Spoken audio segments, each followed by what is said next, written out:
Hola, muy buenas tardes. Queremos darles la bienvenida a todos, siendo las 7 de la tarde. Vamos a iniciar con la reunión de la palabra del Señor. Voy a iniciar mi intervención cantando el himno 394. Himno 394 del himnario. Voy a cantar las dos primeras estrofas.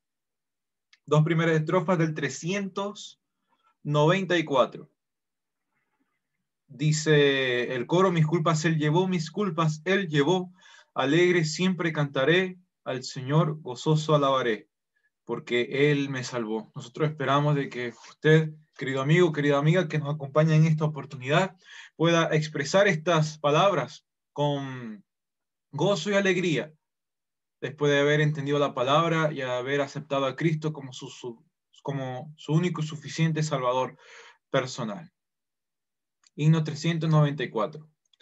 Cansado y triste vine al Salvador, mis culpas él llevó, mis culpas él llevó, mi eterna dicha y en su amor, mis culpas él llevó.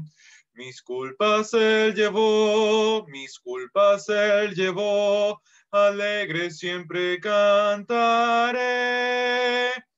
Al Señor gozoso alabaré, porque Él me salvó.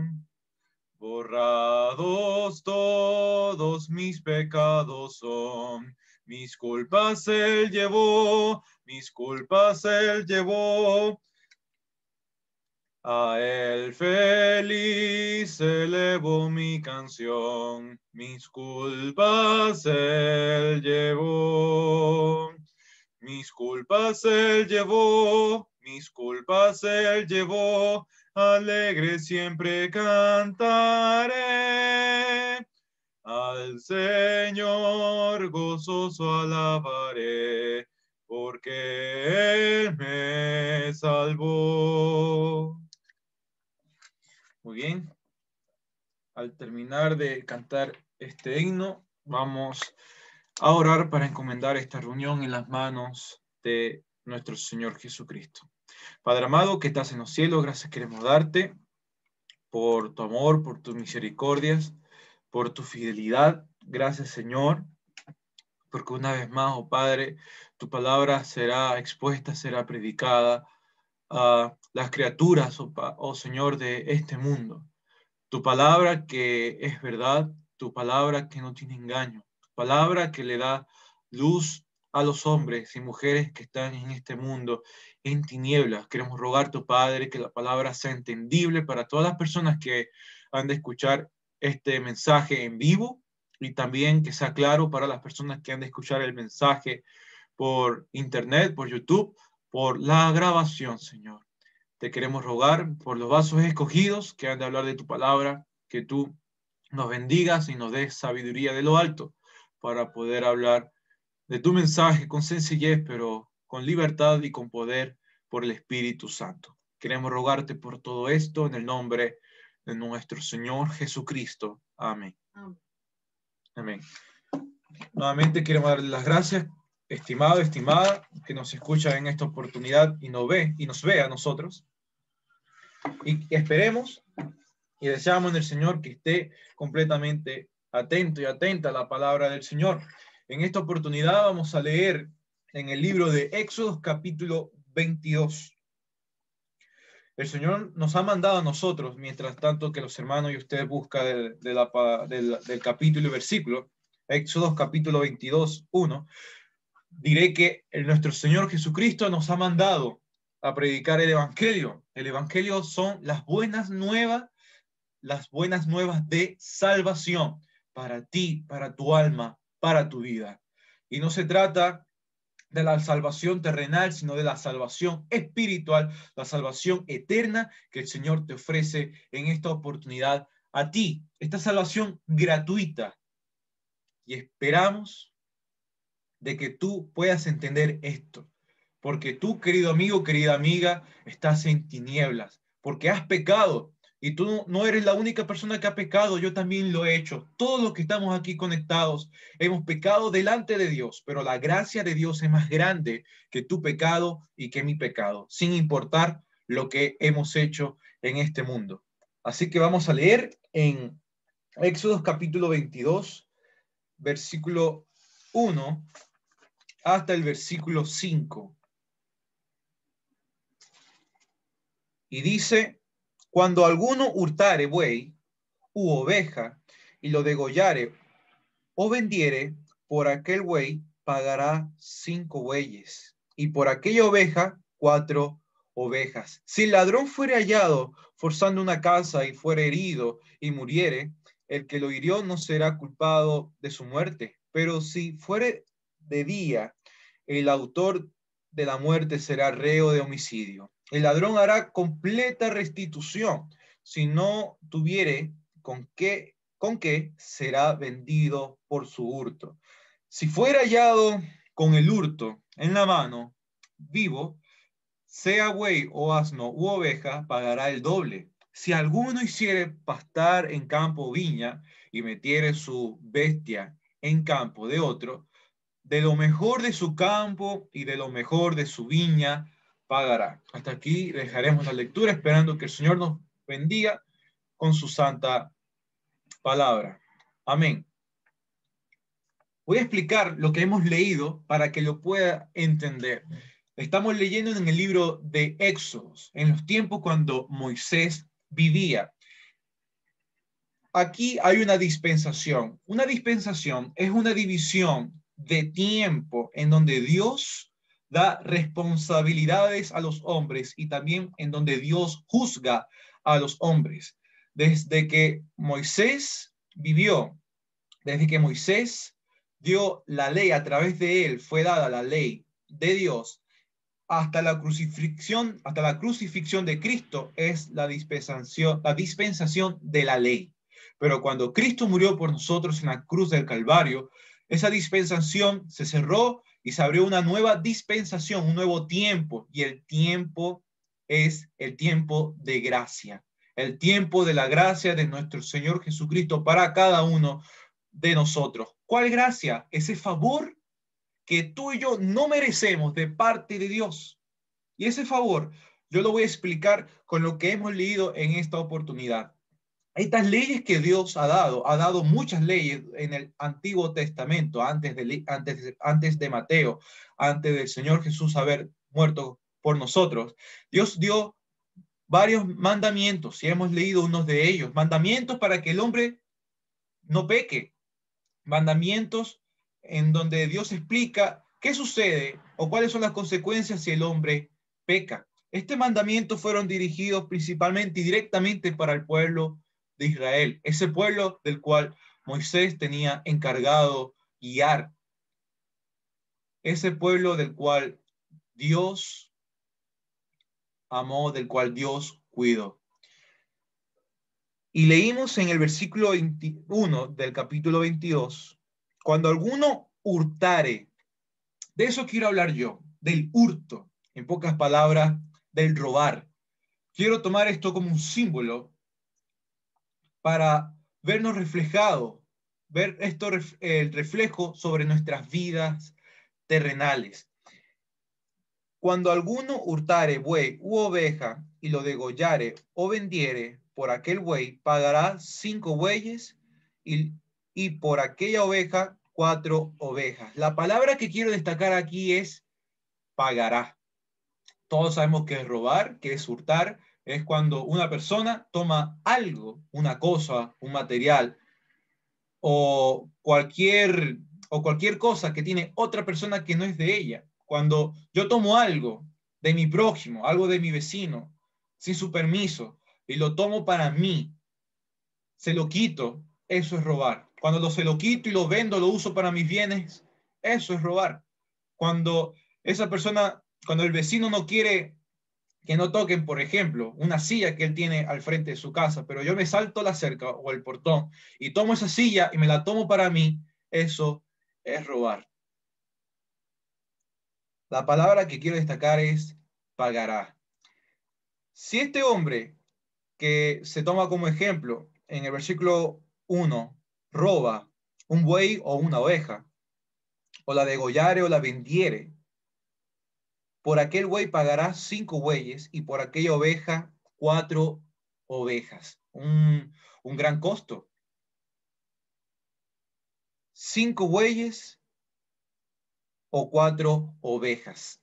En aquellos entonces, las personas vivían directamente de los bueyes, de las ovejas y de otras bestias o animales más. Pero no todos tenían muchos bueyes o muchas ovejas. Muchos también eran tentados para robar, pero Dios quiso evitar eso dando estos mandamientos. Para no adelantarme, vamos a seguir leyendo en el versículo 3. Pero si fuere de día, el autor de la muerte será reo de homicidio. El ladrón hará completa restitución. El ladrón hará completa restitución. En el versículo 3 hemos leído. ¿Qué es restituir? Es cuando aquella persona paga o devuelve todo aquello que robó, todo aquello que le quitó a su prójimo, todo aquello que le quitó a su vecino o a la persona a quien le robó o le hurtó. Eso es restituir. Y ese mandamiento Dios lo dio. El ladrón hará completa restitución de todo aquello que quitó.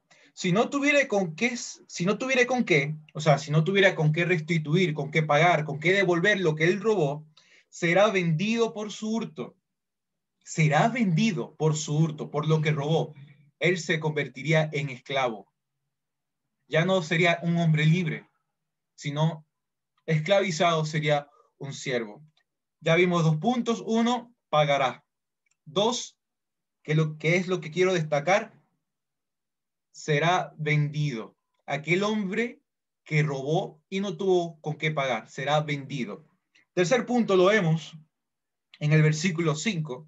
Si alguno hiciere pastar en campo o viña y metiere su bestia en campo de otro, de lo mejor de su campo y de lo mejor de su viña pagará. Tercera palabra que quiero destacar acá es lo mejor. De lo mejor de su campo y de lo mejor de su viña pagará. Aquí se ve el caso en donde, por ejemplo, 2 hombres que tienen 2 campos, que son vecinos, si uno de ellos 2 tiene una bestia, un ejemplo, un buey, una oveja, un caballo o cualquier otra bestia que come del pasto, si ese hombre que tiene esa bestia permite y hace que su bestia vaya al vecino y coma de ese pasto, estará quebrantando la palabra de Dios, la ley de Dios, y tendrá que restituir lo que su animal se comió, tendrá que restituirlo con lo mejor de su campo, con lo mejor de su viña, no con lo peor ni lo regular, sino con lo mejor. Así que, para recordarles lo que hemos hablado o leído, si el ladrón roba un buey o una oveja, tiene que pagar 5 o 4 veces más ese animal, dependiendo de lo que robó. Todo ladrón tiene que restituir, tiene que pagar, devolver lo que robó. Devolver lo que robó. Y si no tuviera con qué, tiene que ser vendido. Se convertiría en un siervo. Versículo 5. Si su animal se come el pasto de su vecino, del campo del vecino, el dueño del animal tiene que pagar lo mejor de su campo, lo mejor de su viña. Pagará, será vendido lo mejor. Como he dicho en el principio, amigo y amiga, tú y yo hemos pecado delante de Dios. Y nosotros tenemos que ser responsables delante de Él porque está establecido para todos los hombres que mueran una vez y después de esto el juicio. Todos nosotros hemos pecado y tal vez te preguntes, ¿cuál será la paga de este pecado? Tendrás que pagar 5 veces lo que has hecho delante de Dios porque has quebrantado la ley de Dios. Tú y yo hemos pecado delante de Jehová. Tendrás que ser vendido, tendrás que dar lo mejor de los bienes que tú tienes. Vamos a leerlo. Eso se encuentra en Romanos capítulo 6, versículo 23.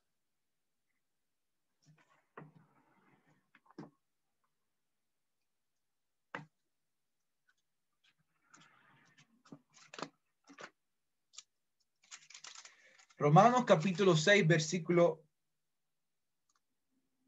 23. Y dice, porque la paga del pecado es muerte. Porque la paga del pecado es muerte, mas la dádiva es el regalo, el obsequio. La dádiva de Dios es vida eterna en Cristo Jesús, Señor nuestro. La paga del pecado es muerte. Amigo, tú y yo merecemos la muerte. Tú y yo merecemos morir. Y puede ser que estas palabras te vayan a ofender a ti. Puedes pensar, pero ¿por qué merezco morir si yo no he matado a nadie? Si yo no soy digno de ir a la cárcel. Ok, yo no soy perfecto, he tenido malos pensamientos, lo reconozco, pero me considero una buena persona. ¿Por qué tengo que morir? ¿Por qué merezco la muerte? Porque tú y yo hemos quebrantado la palabra de Dios y Dios es santo. Dios no tolera el pecado. Los estándares de Dios son muy altos. Todos los hombres hemos pecado delante de Dios. Amigo, tu pecado es muy grave. Tu pecado es algo muy serio y no lo puedes subestimar. No lo puedes ver como poca cosa, porque tu pecado te está condenando. Tu pecado hace que estés muerto espiritualmente delante de Dios y que cuando sea el día del juicio, tú seas lanzado al mismo lago de fuego, porque la ira de Dios está sobre ti. Pero Dios te ama. Dios no quiere descargar toda su ira sobre ti. Dios no quiere que seas condenado. Dios no quiere que sufras en el lago de fuego. Y Dios tomó una decisión. Nosotros no pudimos tomar la decisión de no pecar. Ojalá hubiera sido fácil para nosotros el haber decidido nunca haber fallado al Padre, nunca haber fallado a Jehová. Pero nosotros hemos pecado delante de Él, hemos mentido, hemos tenido malos pensamientos, hemos juzgado a las personas que nos rodean. Muchos de nosotros hemos robado, aunque sea una moneda, o sean 100,000 pesos o lo que sea. Hemos robado, hemos codiciado a las mujeres, o en el caso que usted sea una mujer, ha codiciado a los hombres. Estas cosas a Dios no le agradan. Los hombres idólatras que adoran a las imágenes, Dios quiere que les sirvamos a Él por fe, no por vista. Dios no es un Dios de yeso, no es un Dios de palo, no es un Dios de madera. Él es Jehová de los ejércitos, el creador de los cielos y de la tierra. Sus pies no caben en el mismo planeta Tierra. Él es inmenso, Él es infinito.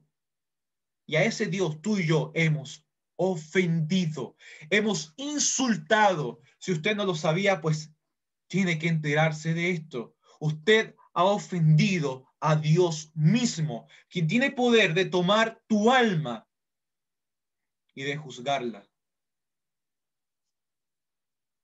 Ojalá uno hubiera, algunos pensarían, ojalá hubiéramos nosotros sido vendidos, porque por lo menos estaríamos vivos, pero no. La paga del pecado es muerte. Dios tomó una decisión, entregó a su Hijo a morir por nosotros en la cruz del Calvario. Vamos a leer en Salmos, capítulo 69, versículo 4. Salmos 69, versículo 4. Aquí lo que vamos a leer es una oración, un salmos de David. David hace esta oración en momentos de aflicción, porque él se siente presionado por las personas que le rodean, porque él está siendo rodeado de personas de los cuales lo están odiando a él, a tal punto que desean asesinar a David. Y David, viéndose en medio de este gran problema, porque cuando tú estás cerca de personas que te quieren asesinar, no se siente nada bien. No sé cuántas veces tú has vivido la experiencia de que alguien te ha querido asesinar y tal vez con un cuchillo en la mano te ha apuntado, o con un arma de fuego te ha apuntado para asesinarte o con deseos de matarte. Y ese miedo que uno vive, ese miedo lo vivió David. Y él da este salmo, esta oración a Jehová. Versículo 4 del capítulo 69 del libro de Salmos. Se han aumentado más que los cabellos de mi cabeza los que me aborrecen sin causa. Se han hecho poderosos mis enemigos, los que me destruyen sin tener por qué. Y he de pagar lo que no robé, y he de pagar lo que no robé. Esta aflicción o esta tristeza que vivió David nos recuerda a nuestro mismo Señor Jesús. El Señor Jesús fue rodeado de personas que lo querían crucificar y lo crucificaron. Gritaron, crucifícale, crucifícale. Los judíos le gritaron a Pilato que crucificaran a Jesús. Jesús que nunca pecó. Jesús que estaba lleno de amor. Él fue crucificado por ti y por mí. Pero Cristo, él sabía que si él iba a venir a este mundo, iba a ser crucificado. ¿Por qué lo permitió? Porque él te ama, porque él me ama. La paga del pecado es muerte. Pero el versículo 4 al final dice, y hemos leído, y he de pagar lo que no robé.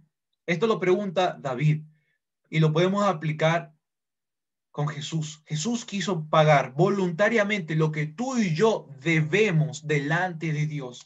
La paga del pecado es muerte. Cristo murió por ti. El Hijo de Dios, Santo, murió por ti. Nosotros merecemos morir. Tú mereces morir. Yo merezco morir. Merezco la ira de Dios. Pero Cristo quiso morir para que nosotros tuviéramos vida y vida en abundancia.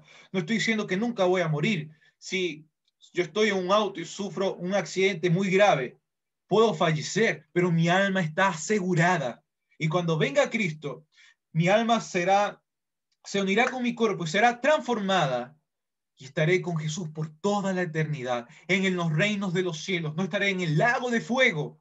Y esta promesa, este regalo te lo ofrece Dios a ti totalmente gratis.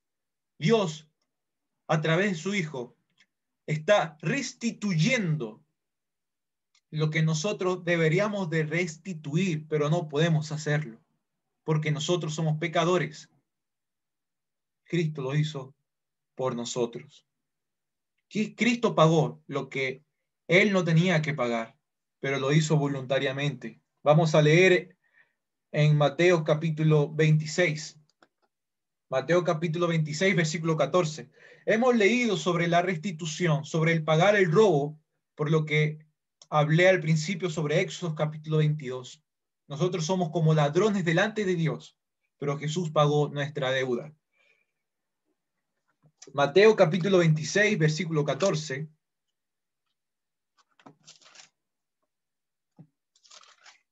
Mateo capítulo 26, versículo 14, dice, entonces uno de los 12 discípulos del Señor Jesús, hombres que Jesús mismo eligió.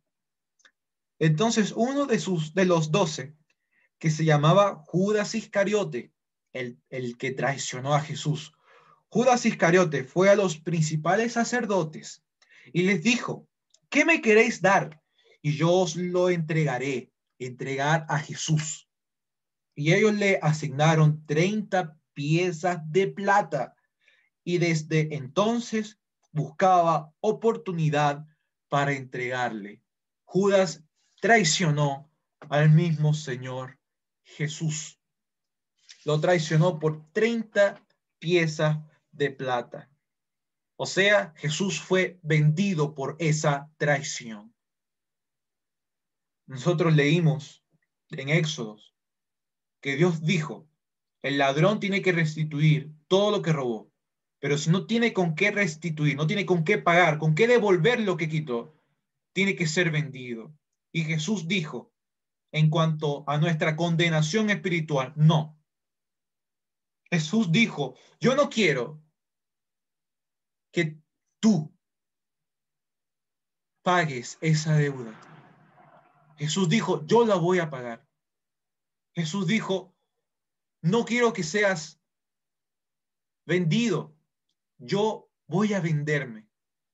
Figurativamente hablando. Jesús voluntariamente permitió ser vendido por 30 piezas de plata, por algo que él no robó, por algo que él no quebrantó. Él fue y es perfecto. Pero Jesús fue vendido por 30 piezas de plata. El Señor no vale 30 piezas de plata. El Señor es el Hijo de Dios. A través de Él fue creada toda la creación. El universo mismo, la tierra, tú y yo fuimos creados por Él. Y le dieron y se atrevieron a darle un precio. 30 piezas de plata. Jesús no vale 30 piezas de plata. Pero el Señor nos dio un valor a nosotros. Cristo nos ve que nosotros valemos su sangre. Cristo derramó su sangre por ti y por mí.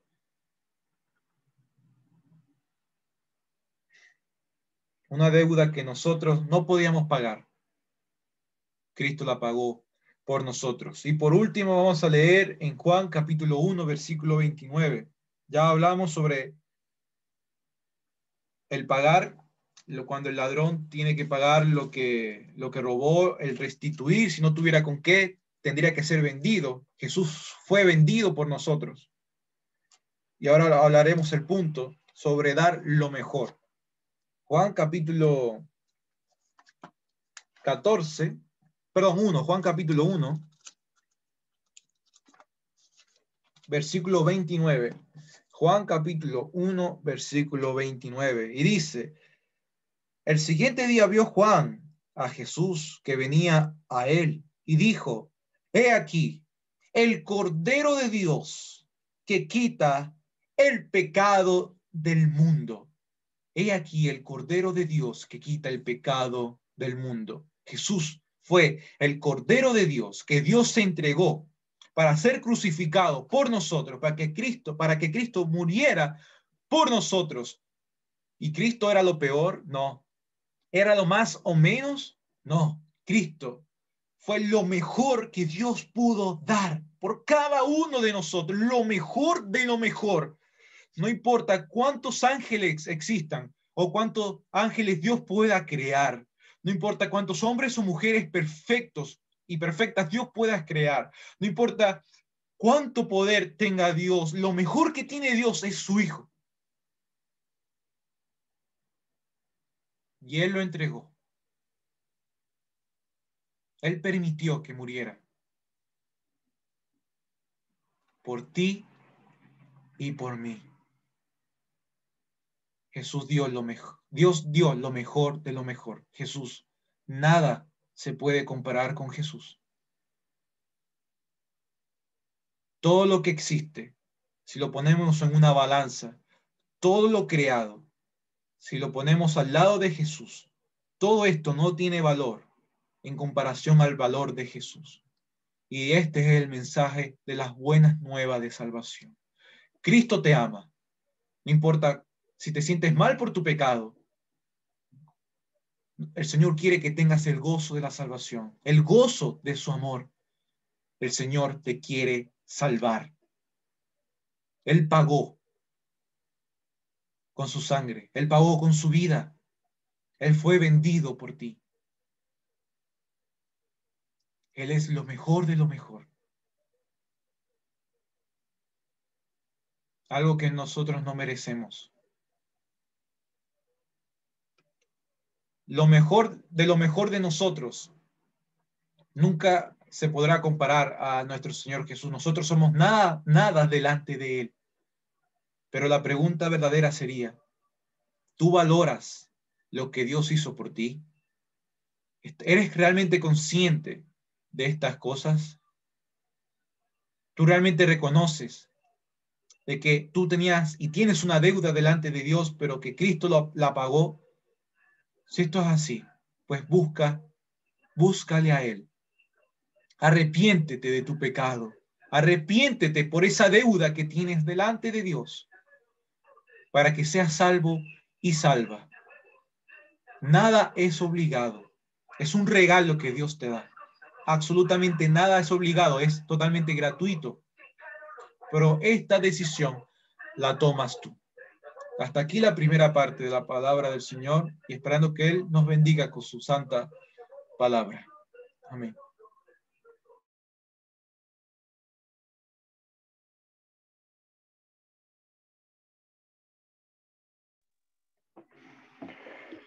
Buenas tardes. Agradezco a los hermanos la invitación a compartir con ustedes el Evangelio, del cual ya también hemos oído con verdadera claridad cómo la Escritura nos apunta al interés de Dios de darle a ustedes salvación a través de su Hijo únicamente. Vamos a leer unos versículos en el libro de Mateo, el capítulo 16. Mateo, el capítulo 16. Y vamos a leer la porción que comienza en el versículo 13. Mateo 16, 13. Dice: viniendo Jesús a la región de Cesarea de Filipo, preguntó a sus discípulos diciendo: ¿quién dicen los hombres que es el Hijo del Hombre? Ellos dijeron: unos Juan el Bautista, otros Elías, y otros Jeremías o alguno de los profetas. Él les dijo: ¿y vosotros quién decís que soy yo? Respondiendo Simón Pedro dijo: tú eres el Cristo, el Hijo del Dios viviente. Entonces le respondió Jesús: bienaventurado eres, Simón, hijo de Jonás, porque no te lo reveló carne ni sangre, sino mi Padre que está en los cielos. Y yo también te digo que tú eres Pedro, y sobre esta roca edificaré mi iglesia, y las puertas del Hades no prevalecerán contra ella.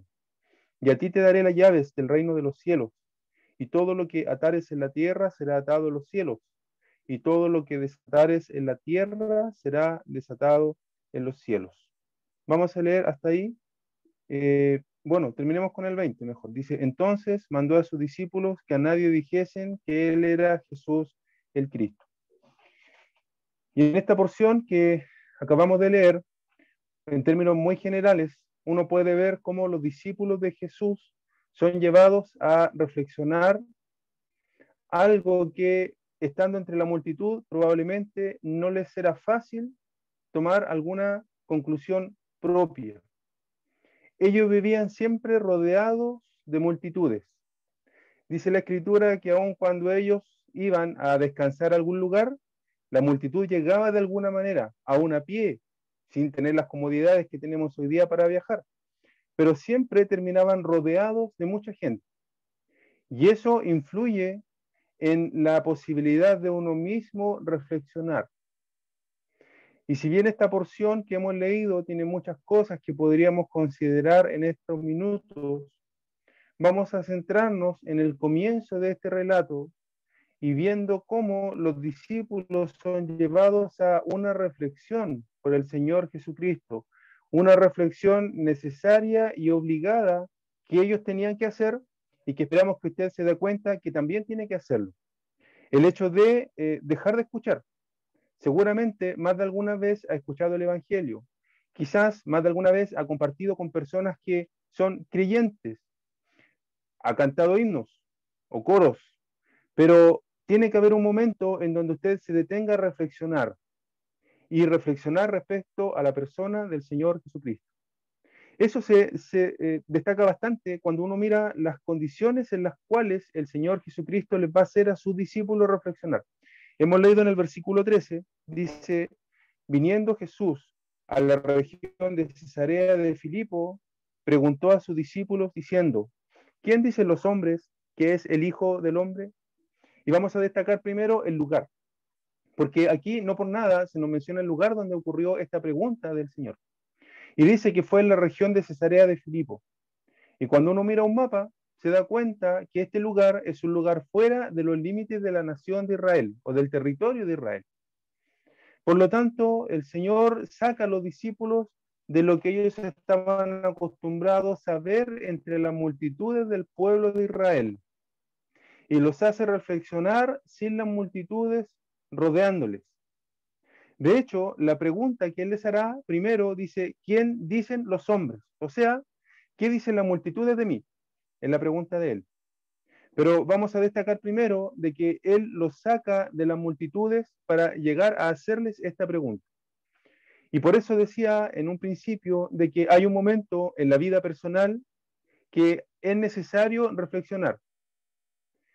Y es cierto de que el día a día hace muy difícil hacerlo. Pero debe entender que las multitudes, el estar siempre rodeado, muchas veces impide el hacer una reflexión personal.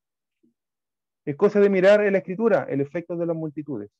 Los discípulos venían, por lo menos, entre otros eventos que habían visto, cómo el Señor había multiplicado panes y alimentado a 5.000 hombres con quienes les acompañaban y a 4.000 hombres después con quienes les acompañaban, y a los discípulos les tocó servir, les tocó llevar el pan, repartir el pescado, recoger lo que sobraba. Tiene que haber sido para ellos constantemente esta situación de estar rodeados de mucha gente. Por eso el Señor los saca. Las multitudes hoy día lo que hacen difícil es realmente uno estar seguro de lo que cree. Cuando uno está entre las multitudes, tiende a creer lo que la mayoría cree. Tiende a pensar de que está de acuerdo con la mayoría. Las multitudes impiden llegar a un momento cuando uno reflexiona por su propia cuenta. Porque puede haber aquí entre nosotros, oyendo, alguien que está acostumbrado a hacer alguna declaración de fe, como siempre lo he escuchado de los que le rodean. Está el caso de aquellos que han vivido en una religión y rodeados de personas que hablan lo mismo, personas que defienden aquella religión, y hay quienes se acostumbran y dicen lo mismo que escuchan en todo su entorno, las multitudes. Hay multitudes que todo lo contrario se alejan de las cosas de Dios, y hay quienes creen que están bien porque ven que la mayoría, porque ven quiénes son sus referentes, las personas que son importantes en este mundo, personas que son destacadas en este mundo, piensan distinto a lo que Dios dice, y por lo tanto uno tiende a pensar de que está bien seguir a la mayoría o a aquellas personas. Por eso el primer llamado es a salir de aquello y reflexionar. Otra cosa que las multitudes provocan en una persona es que el pecado se diluye, porque todos lo hacen, porque para nadie es tan grave un pecado. Y ya escuchamos en la primera parte, como cosas que hoy día para nadie son graves, para Dios eran dignas de juicio. ¿Y cuántos pecados hay, cierto? Que usted a lo mejor los tiene guardados en su memoria, pero no son tan graves porque todos lo han hecho más de alguna vez. Porque ya hay algunos que probablemente lo han olvidado. Y el pecado se diluye cuando uno está rodeado de las multitudes.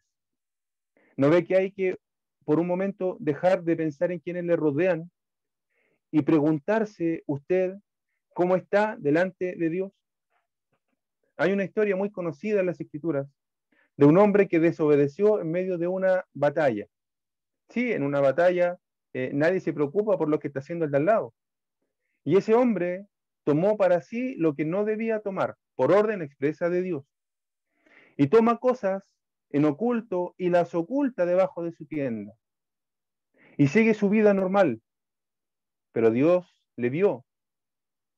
Pero entre la multitud no se sabía quién era. Y vemos cómo Dios va ordenando que entre el pueblo de Israel, entre las 12 tribus, vayan separándose las tribus, las familias, las casas, hasta llegar a este hombre que había cometido el pecado. Y ahí sí que el pecado tomó su verdadera gravedad. ¿Por qué no lo había tomado antes? Porque la multitud diluye la maldad. Así es que la primera invitación que le hacemos, pensando en que ya oyó el Evangelio en la primera parte, es reflexionar, pero no pensando en qué le van a decir los demás. No pensando en lo que siempre usted ha creído que es lo correcto o no, sino abrir su corazón a responder delante de Dios cuál es su verdadera condición hoy delante de Él. Hemos visto que el Señor Jesús sacó a los discípulos de Israel y les preguntó, ¿quién dicen los hombres que es el Hijo del Hombre? Uno puede imaginarse, habían salido recién de la alimentación de una gran multitud, gente que tenía hambre, no había nada para comer, no tenían dónde comprar, y de pronto aparece gran cantidad de peces y panes suficientes para todos, y los discípulos tienen que salir a repartir. Y ellos, en ese trabajo, que debe haber sido muy agotador para ellos, comienzan a escuchar entre las multitudes comentarios acerca de Jesús. Estaban viendo un milagro. Las multitudes entendieron que fue un milagro. Por eso después seguían a Jesús. Y Jesús les dijo, ustedes no me siguen por lo que yo les enseño, ustedes me siguen porque yo les di pan y comieron. La gente se dio cuenta que allí había un milagro. Y los discípulos mientras repartían, mientras recogían las sobras, mientras circulaban entre las multitudes, podían escuchar en sus oídos lo que la gente decía de Jesús. ¿Y cuántas cosas no habrán escuchado de él? Muchas opiniones, ¿cierto? La multitud siempre opina. Y siempre tienen diferentes opiniones. Y Jesús les pregunta ahora que están solos, ahora que esa multitud está a un lado, ahora que ellos están fuera de Israel, Él les pregunta, ¿y ustedes? Pero primero le pregunta, ¿qué dice la gente de Jesús? Y a lo mejor usted puede responder qué dice su familia de Jesús. A lo mejor usted sabe lo que su padre, lo que su madre, lo que su hermano, lo que sus hijos, lo que sus vecinos piensan de Jesús. Y podría usted nombrar cada uno y decir lo que estas personas piensan de Jesús. Y eso es una conclusión. Pero aquí la invitación es a que por sus propios medios piense un momento para usted y que no le afecte lo que los demás dicen en el sentido de quién es Jesús para usted. ¿No ve que es importante la reflexión?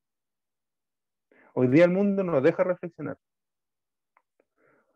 Una de las cosas quizás buenas dentro de lo terrible que ha sido este periodo de estar encerrado es pensar un poco más, es detenerse un poco y preguntarse cuáles son las cosas importantes para uno. Y a lo mejor usted que tenía quizás ciertas respuestas, pensando en que tenía mucho que hacer o muchas preocupaciones en el día a día, hoy día nos hemos visto obligados a estar más en la casa y obligados a pensar un poco más. Y si usted mira cómo ha sido su vida en su casa en este último tiempo, en estos últimos meses, podrá concluir cuáles son sus prioridades. Y yo le pregunto, en la soledad de su casa o de la compañía que tiene allí, ¿qué es lo que más ha hecho? ¿Qué es lo que más ha buscado? ¿En qué es lo que más ha invertido su tiempo? Y no es cierto de que estando muy ocupado o no estándole en la casa, las cosas de Dios no son prioridad. Y quizás una de las conclusiones que se debe sacar en este periodo es que ni con mucho que hacer o con poco que hacer hay un verdadero interés en las cosas de Dios. Por eso esa reflexión hoy día usted debe hacerla, porque es vital para el estado de su alma actual y el futuro, como ya hemos oído. Bueno, dice el versículo 14 de Mateo 16, donde estamos leyendo. Ellos dijeron, unos Juan el Bautista, otros Elías y otros Jeremías o alguno de los profetas. Esto probablemente lo escucharon los discípulos mientras repartían panes, mientras repartían peces, mientras recogían las sobras, mientras la gente se iba para su casa ya satisfecho. Ellos probablemente escucharon a la gente hablar de Jesús de diferentes maneras, ¿sí? Y eran cosas que pudieran ser lógicas. Juan el Bautista había muerto.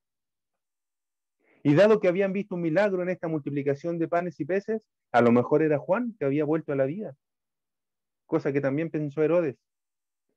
O a lo mejor Elías. Algunos lo esperaban venir otra vez a este profeta. O Jeremías, o otro profeta de los grandes del pueblo de Israel. Y había muchas conclusiones respecto a Jesús. Y Jesús les dice en el versículo 15, y él les dijo, ¿y vosotros? ¿Quién decís que soy yo? Y aquí cambia la pregunta. Y aquí obliga a la reflexión propia. Entonces la pregunta que le hacemos ahora es ¿quién es Jesús para usted? Pero no repita lo que dicen los demás. No repita lo que a lo mejor durante años ha aprendido. Responda cuál es su experiencia personal y pregúntese si el Señor Jesucristo realmente es alguien para usted.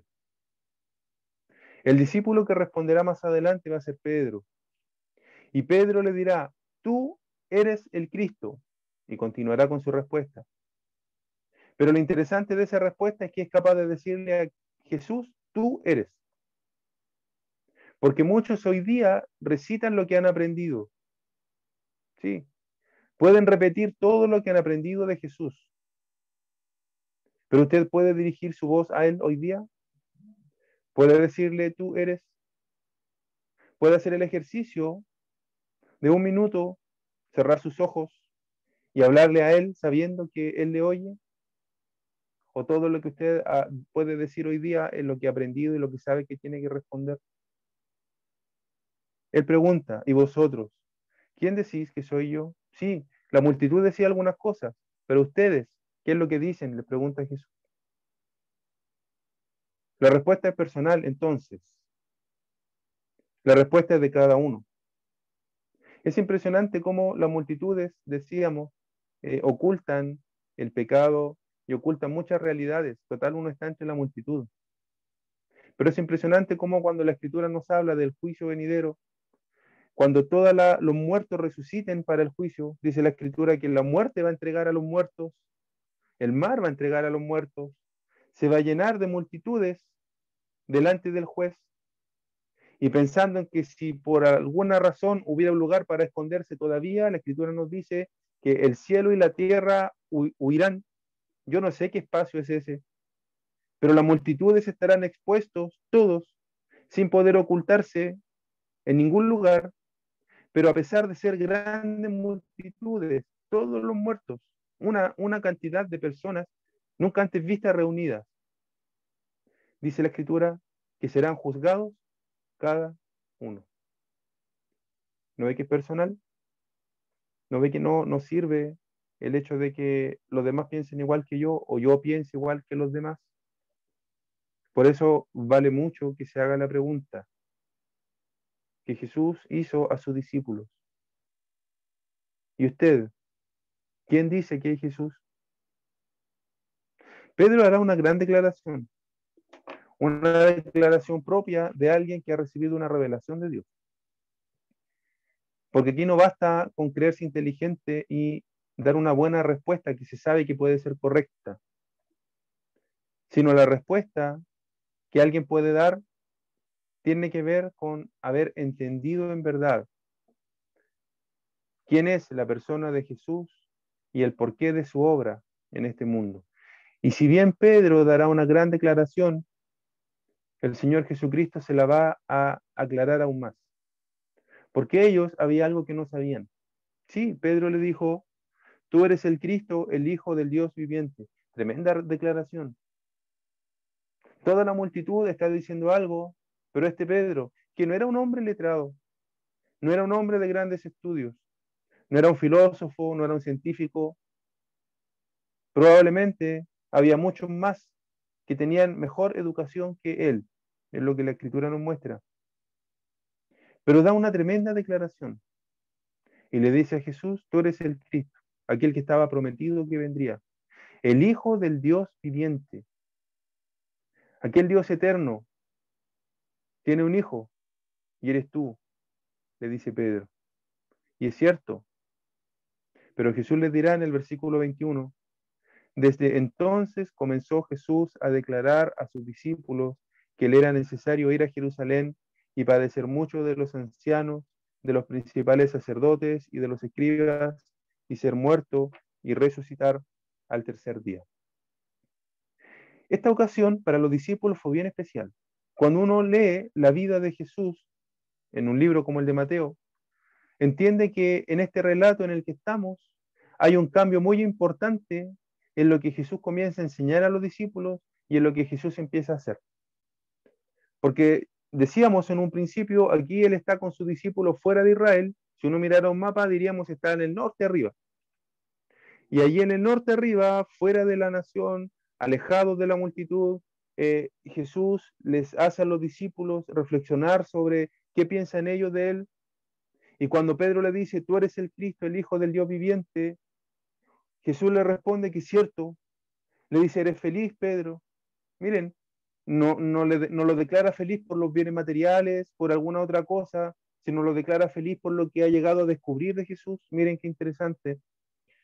Pero a pesar de aquello que va a hacer que los discípulos digan, si Él es el Cristo, entonces va a reinar.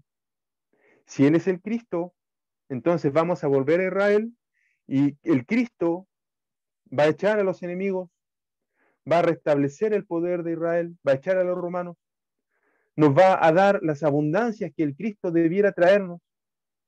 Se generó una gran cantidad de expectativas en ellos, pero contrariamente a lo que ellos pudieron pensar, dado que la respuesta de Pedro era correcta, que él era el Cristo, el Rey, el ungido, el Hijo del Dios viviente, el Señor Jesucristo les debe aclarar a él y a los discípulos, al resto de los discípulos, que no deben esperar que él iba a ir a Israel y se iba a sentar en el trono, del cual estaba escrito en el Antiguo Testamento que el Cristo se sentaría. Y por primera vez les habla con claridad a los discípulos. ¿Qué cosa? Lo que leímos en el versículo 21, que él debía morir. Que él, a pesar de ser el Cristo, iba a padecer, iba a morir. Y esto los discípulos no lo entendieron. Pero era necesario que lo supieran.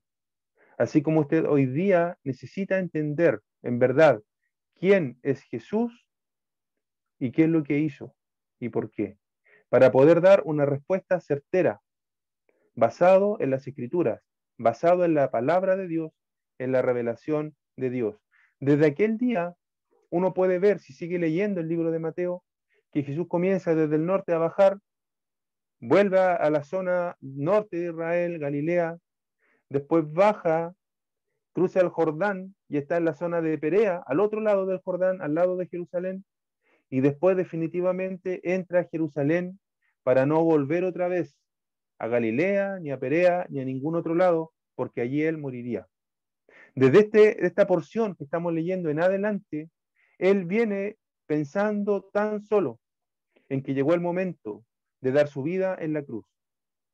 Y contrario a los discípulos que iban a pensar que siendo el Cristo iban a verle como rey, él comienza a advertirles que no lo esperen ver así.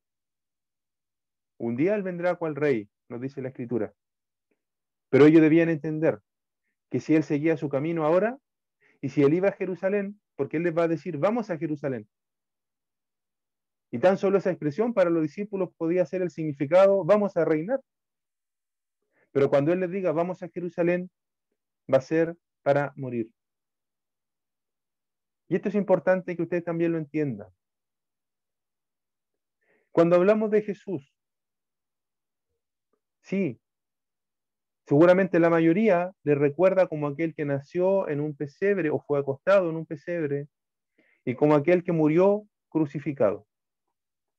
De hecho, hoy, hace poco en realidad, hubo muchos que en su religiosidad le recordaron como aquel que murió en la cruz. Y se, a lo mejor, concentraron en sus sufrimientos, en sus dolores. Pero eso no lo es todo, si no se entiende la razón de su muerte en la cruz. ¿Por qué alguien que es el Cristo? ¿Por qué alguien que era el cumplimiento de todas las promesas de Dios para bendecir a su pueblo? ¿Por qué si él era quien se le prometió un trono, a quien se le prometió que sus enemigos estarían por estrado de sus pies, aquel que gobernaría en un reino que no tendría fin, no tendría oposición? ¿Por qué alguien así llega primero a la cruz en donde contrario a lo que merecía, le fue puesta una corona de espinas, en donde contrario a su dignidad, cual rey enviado de Dios, le fueron puestos ropas para asemejar ropas de realeza y ser objeto de la burla de sus enemigos, cómo se arrodillaron delante de él, cómo aún en la cruz escribieron de él, rey de los judíos. Este es Jesús Nazareno, el rey de los judíos. ¿Por qué él llegó a semejante punto siendo el rey de los judíos, siendo el Hijo de Dios? Y es lo que ya hemos escuchado. La paga del pecado es muerte. Y si él vino a salvar al pecador, él debía morir para darle vida a usted. Yo no sé si el pensar un poco en su vida le hace entender que es un pecador delante de Dios. Ya dijimos, cuando uno se compara con los demás, probablemente uno pueda decir, salgo con saldo positivo, no soy tan malo. Pero aquí hemos partido mencionando lo importante que es olvidarse de los demás. Y saben, una intención en el corazón es pecado delante de Dios. Una intención. Es que uno puede decir, no lo hice, sí, pero estamos hablando de la justicia y la santidad de Dios. Estamos hablando de la manera en la cual Dios mira el pecado. El problema suyo es que no solo Dios mira así el pecado, sino que Él es el juez. Por lo tanto, no saca nada a compensar que si su conciencia está tranquila, no tiene de qué preocuparse, porque no es su conciencia el juez es Dios. No saca nada con pensar que no es tan malo lo que hace en comparación a los demás, porque usted no es el juez de sí mismo, es Dios. Y si Él ve el pecado así de grave, entonces lo es. Y si Él ha establecido que el juicio para el pecador es el infierno, entonces así será. Esté de acuerdo o no el pecador. Y si el pecador entonces está así de perdido y no puede salvarse por sus propios medios porque no se puede, entonces Dios envía a su Hijo. Y si Él viene a salvar al pecador, lo hizo ocupando su lugar. ¿Qué mayor muestra de amor? La obra de la cruz. No fue buscar a alguien para que salvara al que estaba en peligro. Puede ser, eso se ve hoy día. Sino que fue el mismo Salvador el que ocupó el lugar del pecador. Y eso le costó a él dolores que somos incapaces de describir. No piense en los dolores de los clavos o en la corona de espinas, que la gente siempre recuerda, o los azotes. Sí, él sufrió aquello en su cuerpo. Pero la escritura dice, Jehová quiso quebrantarlo. Terrible para él ocupar el lugar del pecador. No fue Dios el que le azotó, fue el hombre. No fue Dios el que le abofeteó. No fue Dios, fue el hombre. Pero la escritura dice que Jehová, Dios, quiso quebrantarlo, sujetándole a padecimiento. Y por eso es cuando en la cruz él exclama, Dios mío, ¿por qué me has desamparado? Porque no solo recibió el juicio de Dios, porque no solo recibió, como dice la escritura en profecía, todas las olas y las ondas de Dios pasando una y otra vez sobre él, sumergiéndolo en la ira de Dios, sino que más aún Dios le dejó solo allí. ¿Por qué? Porque él estaba ocupando el lugar del pecador. ¿Qué significa eso? Que ese era el lugar suyo. No necesariamente en una cruz, pero expuesto, sí, a la ira de Dios por su pecado. ¿Se da cuenta de lo grande de su salvación? ¿O de lo que Dios hizo en realidad para darle esta salvación? ¿Logra dar cuenta de lo grande de su pecado? Una de las evidencias que el pecado que uno considera mínimo es realmente grande es que el Hijo de Dios sufrió dolores indecibles por estos pecados. Esperamos que por medio de la obra de Dios usted llegue a esta convicción de pecado. Y a esto tenemos que agregarle el mayor pecado, que es no creer en el Hijo de Dios. ¿Sabe que ese es el mayor? No es solo los pecados que uno pueda sumar en una lista, como cosas que han ofendido a otros, por ejemplo, o a Dios mismo, sino el hecho de oír y volver a oír la obra de la cruz, volver a oír de Jesús y no creer en Él para salvación. Es grave su condición hoy día, si tuviera que partir. Si hoy día el Señor Jesucristo cumple su promesa y vuelve en las nubes, es terrible su condición hoy día. ¿Por qué no venir a aquel que lo dio todo, aun siendo el Cristo, el Hijo del Dios viviente, para salvarle? Cuando vemos que Jesús les anticipa a los discípulos que va a morir, termina diciendo el versículo 21 al final, dice, y ser muerto y resucitar al tercer día. Si Él resucitó de la muerte es porque triunfó sobre ella. Si la muerte es el resultado del pecado, entonces Él triunfó sobre el pecado. No solo triunfó sobre una roca que estaba puesta, sellada sobre la tumba pesada, para salir de allí, no solo triunfó sobre la muerte, volviendo a la vida, sino que también triunfó sobre el pecado. Y esta es la salvación que se le ofrece a usted hoy día. De acuerdo a lo que leímos desde el principio de esta reunión, se da cuenta que las acciones pequeñas, las maldades pequeñas, diríamos, son pecados graves delante de Dios. Oramos porque esta sea su convicción. Y también porque venga a Jesús. Que Él venga a ser su Señor, no solo Jesús, aquel que la Biblia lo describe así cuando muestra su vida en este mundo, sino que venga a ser su Señor y su Salvador. Él lo hizo todo. Si resucitó de entre los muertos, cumpliendo su promesa de resucitar al tercer día, no hay dudas, no hay ninguna duda de que cumplirá su promesa de volver. ¿Está preparado? Volvemos a hacer la pregunta. Sí, la mayoría piensa una u otra cosa respecto al Hijo de Dios, pero usted puede ser de aquellos que pueden declarar de Él lo que es y lo que ha hecho y tomarlo por la fe como propio. Si lo hace, bienaventurado, dice la Escritura. ¿Qué mayor felicidad que los pecados perdonados? ¿Acaso usted no estaría feliz si le perdonaran sus deudas en este mundo?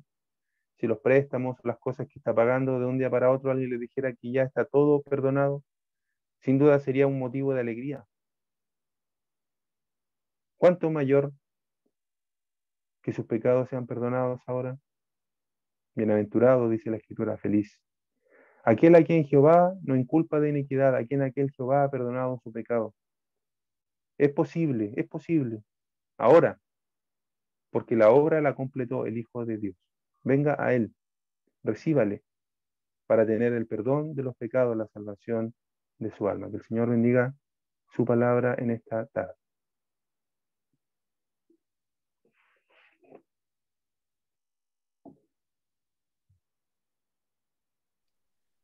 ¿Puedes orar, hermano Andrés, por favor?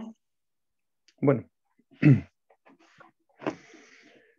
Padre nuestro, siempre que oímos el Evangelio, tenemos que elevar nuestra gratitud a ti, como algo tan grande ocurrió a nuestro favor, solo por tu gracia, porque nosotros no te amamos a ti, nosotros no te buscamos a ti, al contrario, éramos enemigos tuyos, pero vemos como tu Hijo allí en la cruz nos mostró tu amor y tu gracia y nos ha dado esta grande y preciosa salvación. Y junto con esto queremos también pedir por aquellos que pueden estar oyendo o oirán más tarde el Evangelio, para que tú permitas que aún en este tiempo de tanta dureza, tanta eh, dejación de tu palabra en el mundo, pueda haber aquellos que todavía presten atención y reciban a tu Hijo por la fe. Queremos rogar por nuestros familiares, aquellos que siendo cercanos a nosotros están oyendo quizás y no se dan cuenta del peligro en el que se encuentran. Que tú tengas misericordia de ellos, dándoles salvación también. Todo lo que hoy día se ha hecho, donde otros hermanos han anunciado el Evangelio, también lo dejamos en tus manos y volvemos a dejar también nuestra gracia delante de ti. Y lo hacemos en el nombre del Señor Jesucristo. Amén.